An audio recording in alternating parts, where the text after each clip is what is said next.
Welcome.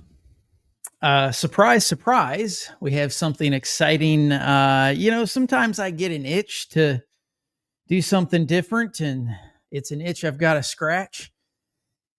So I want to give a big shout out to the Discord channel for those of you that have been working with me on working through a few things on Antiochus Epiphanies. So, with that being said, this is officially the start of we'll call it a 20-part series. This stems from those of you that aren't familiar. There is a YouTube video that was put out by Advent Defense League. Actually, I will put this in the comments here. So those of you that are watching can click the link if you want to actually watch the video itself. It's roughly a 38-minute video in which ADL seems to drop what they call 11 bombshell, irrefutable, like absolutely irrefutable claims that just completely destroys any chance that the interpretation, the fulfillment of the prophecies of Daniel 8, 9, 10, 11, even into 12, have anything to do with Antiochus Epiphanes the fourth. So, as I tend to do, I began to do some further study, and I actually have found 20 claims that I'm going to launch 20 defense refutals. This is called the rebate, the refutal files, the rebuttal files for this particular video. So we're going to be doing things just a little bit differently. These are going to be short lives. These are not going to be extremely long, intensive deep dives. So buckle up. We're going to get started. This is the first claim that Advent Defense League actually makes to this statement. So welcome to our series on Daniel and Antiochus. Today we're going to tackle one of the more important arguments actually in the debate, what I am going to call actually the magnitude of power argument. And you've probably heard this. If you watch the video, this is the way the claim goes. The claim is that the little horn in Daniel chapter 8, quote, waxed exceedingly great. And because he waxed exceedingly great, therefore it must surpass both the Medo-Persian and Greek empires in power. And therefore, since Antiochus IV was just a relatively minor Seleucid king, he can't possibly be the little horn. This is the first claim that is found. Now, this sounds at first glance pretty convincing. Might seem right. In fact, most of those that pay attention to ADL's channel eats this stuff up. But today we are going to do some deep diving into the Hebrew text. We're going to actually examine the claim because just because someone says something to be true does not make it true. So we're going to examine this. We're going to discover why this particular argument, we're going to deal with one claim at a time, why it might not be as bombshell and solid as it appears. So grab your Bibles, grab your Logos software, grab your, I guess if you're ADL and you're watching, grab your e-sword, grab whatever it is, jump in, and we are going to tackle this particular claim. Now, we need to understand something about Hebrew.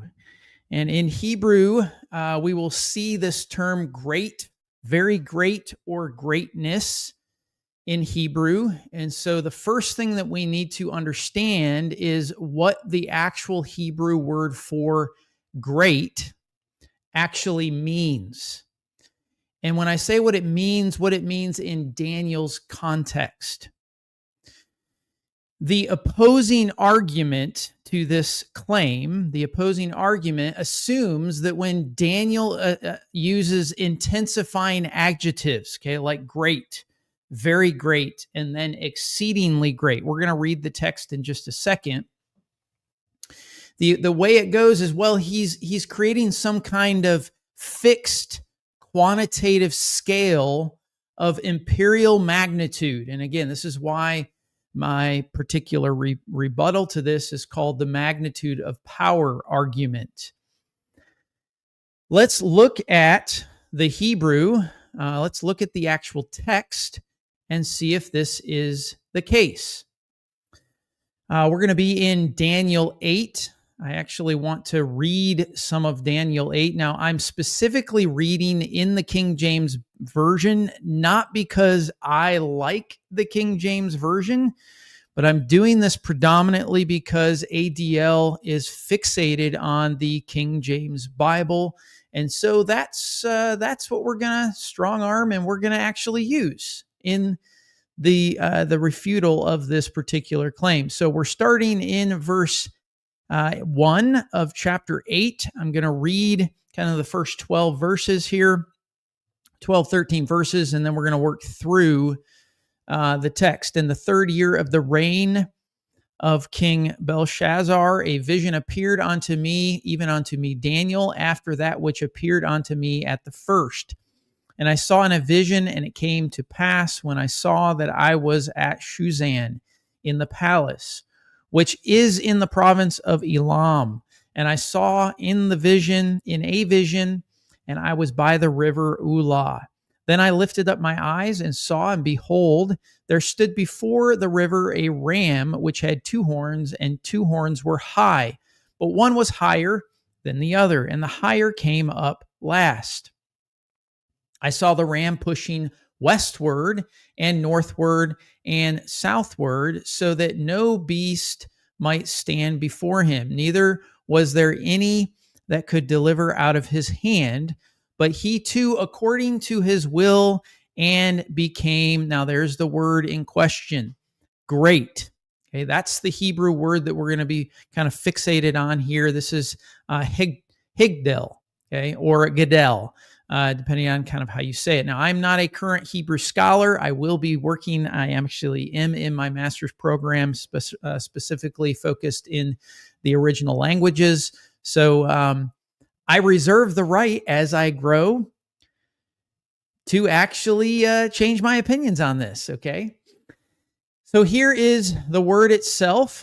Let's continue to work through the text. I've got the Parallel Lexham Hebrew Bible on the right-hand side, so that you can see the actual word in question.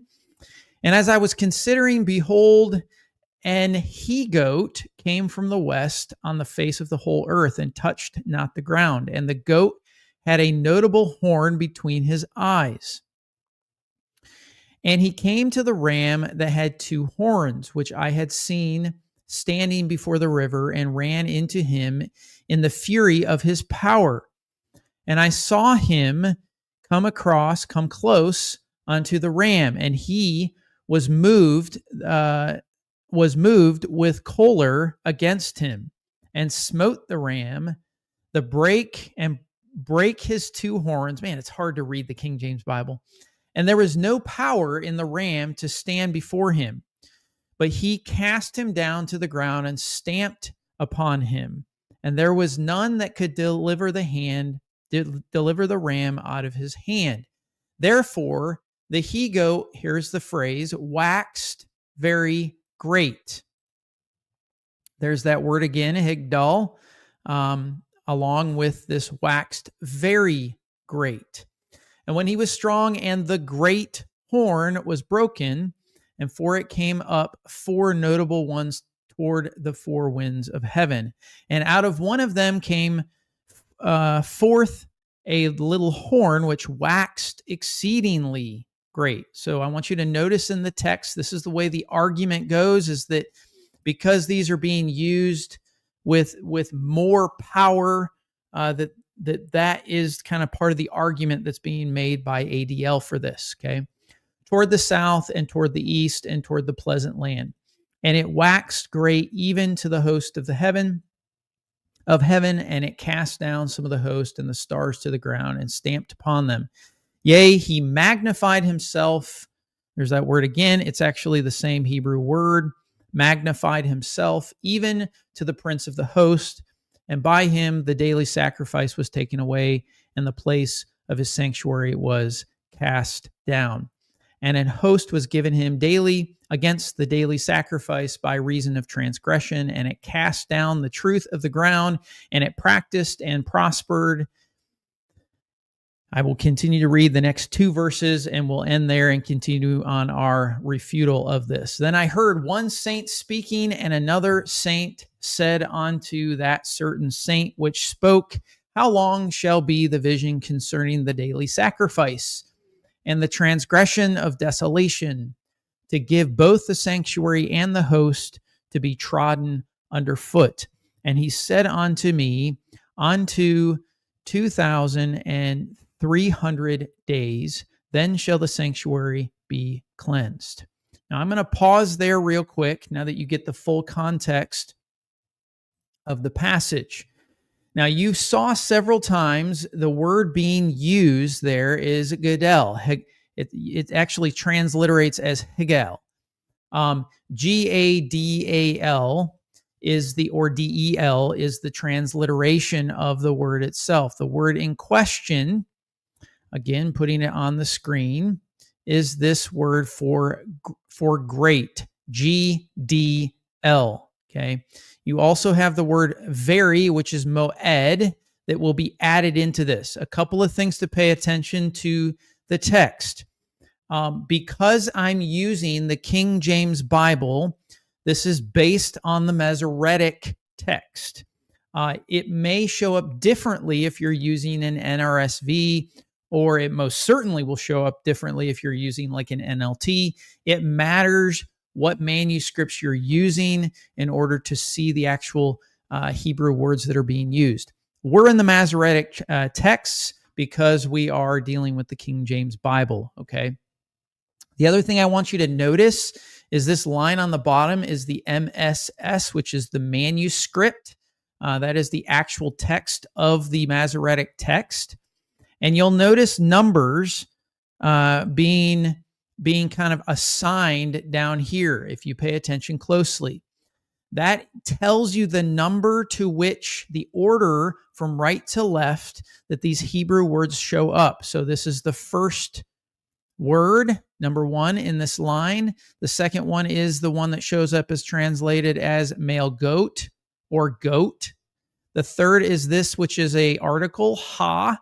Then you have izim, which is part of the script description of the he-goat. Then you have waxed, which is the one part of what we're working on, okay? Waxed, great, waxed, very great.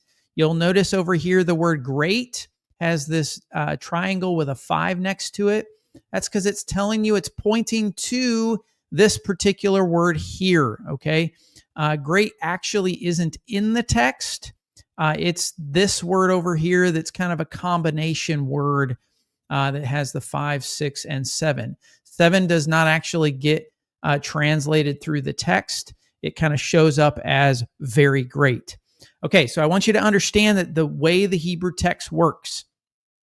Now, in biblical Hebrew, especially in Daniel, this word, the one that shows up as to become great or to be magnified, that particular word, I hope that it didn't freeze. Can you guys still hear me functioning just fine? I hope. All right. So that particular word, the word is contextually relative. Depending on the context of the section that you're reading, and I've said this before, context is going to drive the meaning of the text. It's not describing geopolitical territory as much as it's describing the arrogance and the self-exaltation or the opposition to God.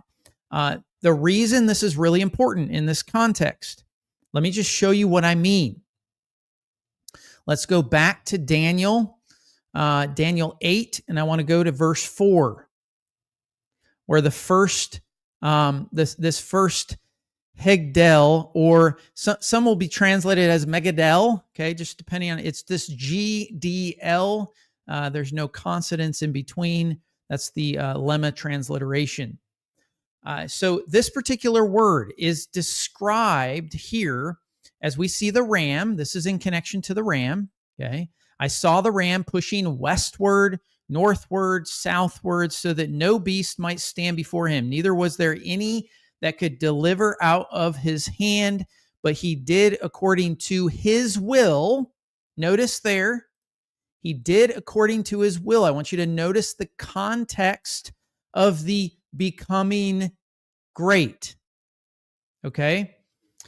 So that particular, in context, okay, we see that the ram, which is Medo Persia, and it says he became great using this Hebrew word, this hegdil. This describes the expansion in conquest. That's what he's according to his own will. Okay, this is self-exaltation with regards to the conquest. Now, when you get down to verse 8, where the next one's going to show up, this word right here, the goat. The goat, which is, that's Greece. It's pretty common to understand that this is Greece under Alexander, became very great. This is, he waxed very great. He became very great using this moed gadel. This again shows growth in power under Alexander. This is a, it doesn't need to be seen as a geopolitical thing. It can be understood as the exaltation of this individual in his conquest, is what I'm getting at. Okay. Then when you get to verse 9, we have waxed exceedingly great. Now, this is hegdil yother. You'll see it down here. Now, these are transliterations. So, yother is the, and then this is, again, GDL, but transliterated just a little bit different. Tigdal, okay, to be great, GDL. And you'll see this waxed is kind of inserted in because it goes with this particular same word here, which is the same word that we got up here in verse 8. Okay. It's the same word, GDL. I want you to see how this all kind of works through the text. Okay. So we have yigdil yother. Now this is crucial, because this isn't talking about territorial expansion in the text. This is describing, and it's really important that you understand that this is the rebuttal to the argument. Oh, the magnitude of power. The rebuttal of this is, this word, great, is not dealing with territorial expansion. This is describing the arrogation of divine prerogatives is what's going on. It's metaphorical magnification. It's this self-exaltation in what they're doing. That's the kind of motif that's going on. Now, the direction matters for this. I want to look at something that's really important that's often overlooked. I want you to look at the syntax and trajectory of Daniel 8, 9 through 12. The text is going to emphasize direction. That's what it's going to emphasize. Notice starting in verse 9. And out of one of them came forth a little horn, which waxed exceeding great toward the south and toward the east and toward the pleasant land. Did you catch what's going on? Toward the south, east, and pleasant land. This confines the scope to regional campaigns. And guess what? Surprise, surprise. If it confines the scope to regional campaigns, These are precisely the campaigns of Antiochus IV. So he moves south towards Egypt, which is his Ptolemaic campaigns from 169 to 168 BCE. Then it was east towards Armenia and Persia, which was his Parthian assertions, which is roughly around 165. And then you have the beautiful land, which was toward Judea in 168 to 164 BCE. So geographic, the geography itself argues for local magnification within a modest Seleucid, sphere. This kind of campaign, this section of the history. Now, Daniel's vision is narratively zoomed in. It's moving from broad empires to a more localized but theologically charged conflict. I would argue that this is about theology. It's not about territory. Let me explain what I mean by this. Okay, this brings in, again, another very crucial point to my argument in a refute of this particular claim. In Daniel's symbolic language, the little horns exceeding greatness, that is going to operate at a moral cosmological scale. It is not going to operate at an imperial scale. I want you to look at verse 11. Okay, let's look at verse 11. Verse 11 says, "Yea, he magnified himself even to the prince of the host." Now, we're going to let this be for another time. We're going to be covering, again, there's 20 claims I'm going to be dealing with. I want you to understand the theological statement that's going on in context to what Daniel's getting at. He magnified himself even to the prince of the host. Even to the prince of the host. This is the same root word here. Okay, you can see it right down here, hegdil. It's the same root word. Now, this shows that the metric of greatness is vertical. This is a theological statement. It's vertical, not horizontal. Antiochus magnifies himself toward heaven, not across all the land. This is not like he had the largest conquest. That's not what it is. Okay? From the perspective of Daniel's author, and I say Daniel's author because it's a whole nother dialogue about who the author was, how many scribes were involved. That's a whole nother thing, okay? But from the perspective of Daniel's author, Antiochus's actions represent the culmination of Gentile hubris. I want you to think about this. Think about what he did. And if you don't know what he did, I would really challenge you to study the history of Antiochus IV. Study it. We'll deal with Hanukkah down the way and why this is important to Jewish history. All that stuff is going to come up in our dialogue for these 20 episodes that we're going to attack kind of and refute these claims that I'm claiming to be erroneously false. So here's what Antiochus does. He styled himself as Theos Epiphanes. If you don't know what Theos is God.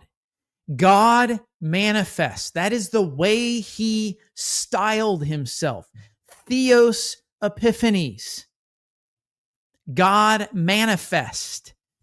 What else does he do? He very clearly desecrates Yahweh's temple. He also attempted to completely eradicate Jewish worship. And then lastly, he tried to reform the entire covenant community. This is a theological statement. It is not a geographical conquest statement. It's a theology statement. So these actions, while they're politically confined to a relatively small region, were theologically enormous. I mean, they represented an unprecedented assault on the divine order for the Israelite community. Now, let's talk a little bit about the literary pattern for a second. Okay, let's kind of zoom out and look at Daniel's literary pattern. There are scholars.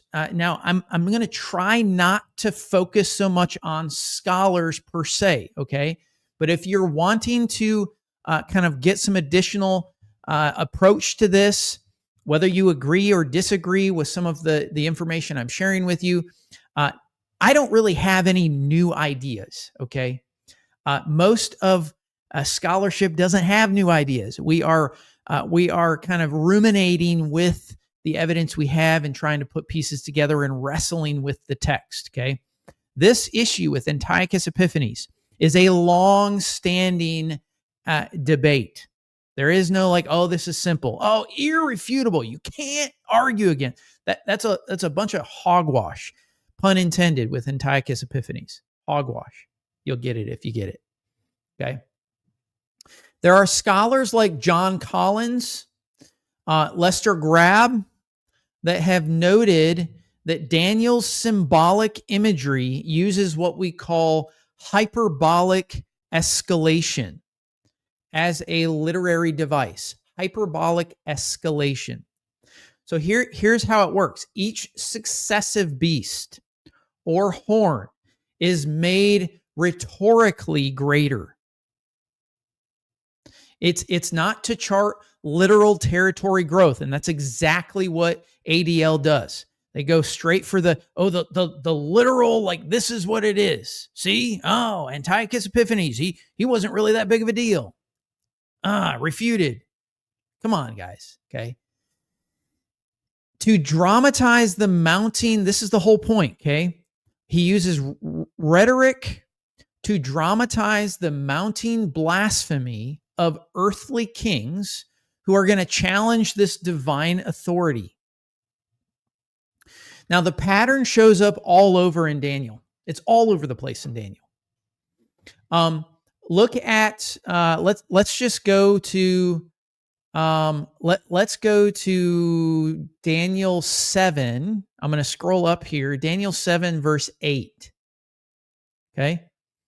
I beheld till verse 8. I consider the horns, and behold, there came up them another little horn, before whom there was 3 of the first plucked up by the roots. And behold, in his horn were eyes like the eyes of man, and a mouth speaking great things. Okay, this little horn had eyes like a man and a mouth speaking great things. Look at verse 20. As you scroll down, verse 20. And the 10 horns that were in his head, and the other which came up, and before whom there 3 fell, even of that horn that had eyes and a mouth that spake very great things, whose look was more stout than his fellows. Okay. So what I want to just focus on here is that the little horn, that the greatness of speech signals arrogance and blasphemy, not vast dominion. Then when you get to Daniel 11:28.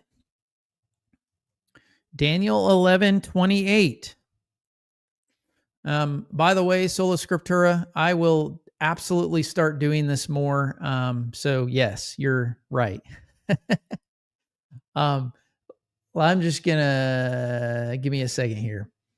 All right. So when we get to Daniel 11:28-30, then shall he return into his land, the great riches, and his heart shall be against the holy covenant.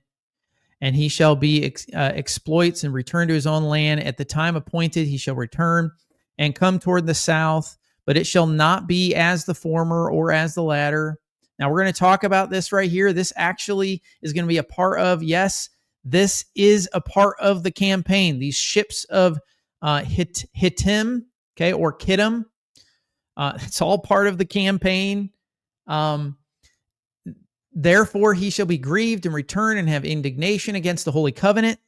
So shall he do. He shall even return and have intelligence with them that forsake the holy covenant. So we see this, the same Antiochus figure who returns and rages against the holy covenant.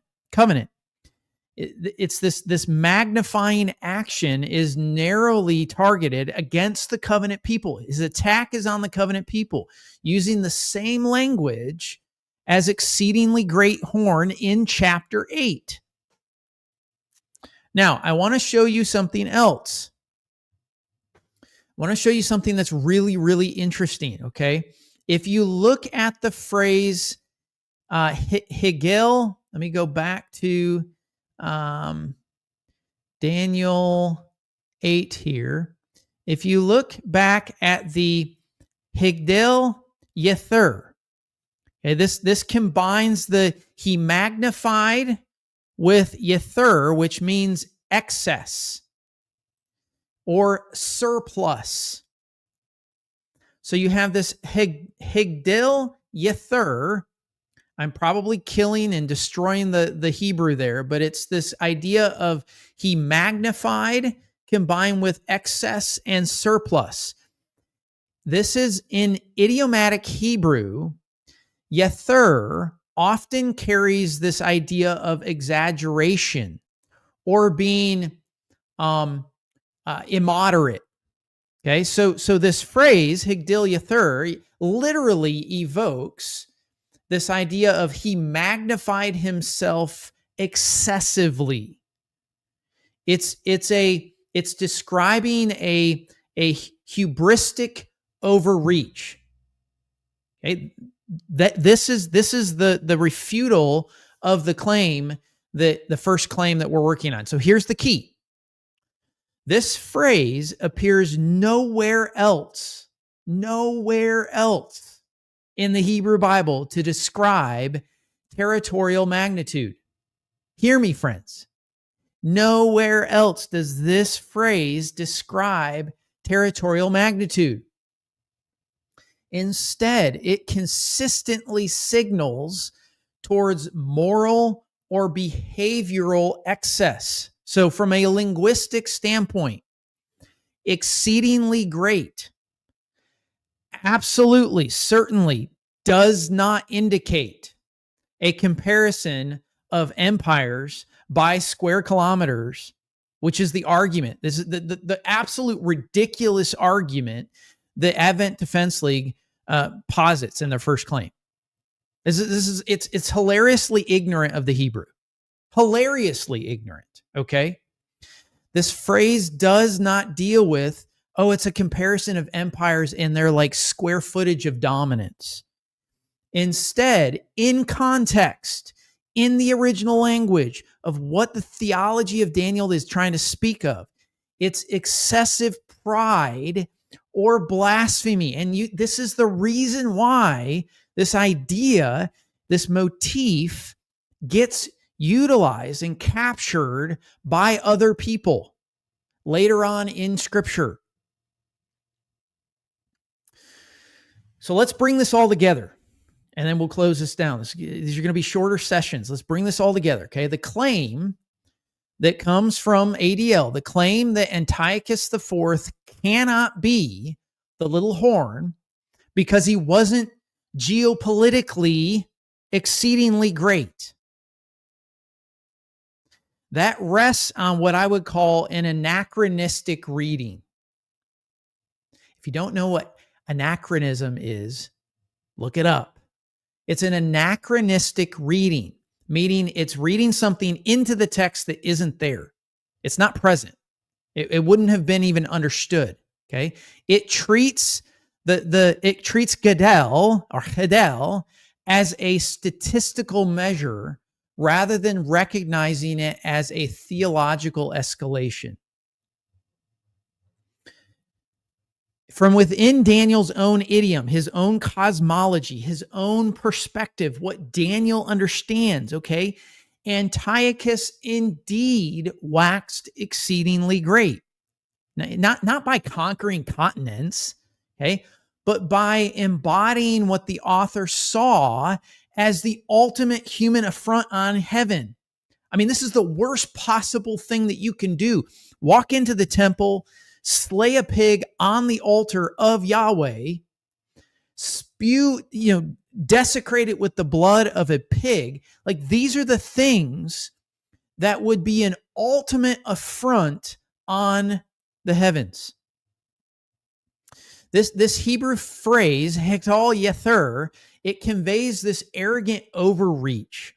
So Daniel's narrative and this geography confirms a localized, religiously charged conflict that precisely matches Antiochus's historical campaigns and his desecration of the temple between 175 to 164 BC or BCE, depending on the way you kind of phrase it. All right. So that's my refutation. I'm claiming their first claim is absolutely false, does not make any sense. So next time someone tells you, like for instance, ADL, Antiochus couldn't be the little horn because he wasn't powerful enough, you can very clearly help them by pointing to the Hebrew text and Daniel's own theological framework, keeping it in context. Sometimes the greatest threat isn't the biggest empire, friends. It's the one that dares to challenge heaven himself. Heaven itself. That's the greatest threat, and that's what's going on. Now, in our next video on this, episode 2, we're going to explore how later Jewish apocalyptic writers reinforced this understanding of greatness in their own portrayals of Antiochus and similar figures. So, friends, thank you so much for joining today. Don't forget to like, don't forget to subscribe for more biblical insight. Let me know if you agree, disagree, what your thoughts are, what your insights are. Be blessed, stay in the Word, stay focused, study hard, and let's work through the text together. God bless. We'll see you next time.